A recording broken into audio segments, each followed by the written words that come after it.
Nouveau tuto, aujourd'hui je te montre comment recréer cet effet de sticker sur Illustrator. Alors ce genre de visuel c'est vraiment ce qu'on voit partout sur Pinterest et sur Instagram. Du coup je me suis dit que ce serait sympa de te montrer comment tu pouvais reproduire ce genre d'effet. Alors là je viens d'ouvrir Illustrator, j'ai chopé un ancien projet client dans lequel j'avais préparé plusieurs petits éléments iconographiques comme ceci. Donc c'est le projet Philippette. Alors on va dire qu'on va se concentrer sur celui-ci pour l'instant et on verra ce qu'on fait des autres juste après. Donc là les éléments que j'ai sélectionnés sont tous vectorisés, ce ne sont plus des tracés, ce sont des objets. On va dupliquer ce premier visuel en le sélectionnant, en maintenant appuyé et avec le raccourci Option Shift.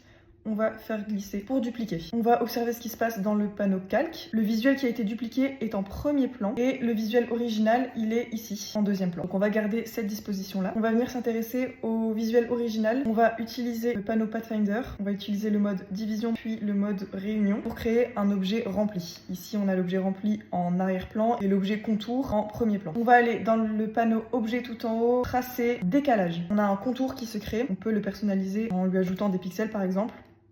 Voilà, on sélectionne la forme en entier, Pathfinder, option réunion. Et maintenant pour créer cet effet sticker, on va venir superposer cette forme ici. On lui change de couleur pour qu'elle contraste. Voilà, pour bien la centrer, on va utiliser le panneau propriété. On sélectionne les deux et ici dans l'alignement, on va pouvoir les recentrer correctement.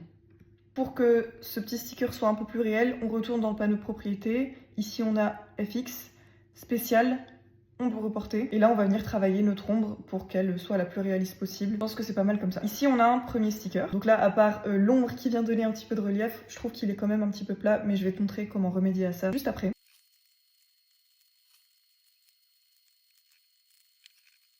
Je vais ajouter quelques petits éléments pour rendre l'ensemble un peu plus vivant. Ceux-ci, je ne vais pas forcément les mettre en relief. Donc voilà, l'idée c'est vraiment de donner vie au petit sticker que j'ai créé. Alors, on va venir ajouter un fond couleur beige.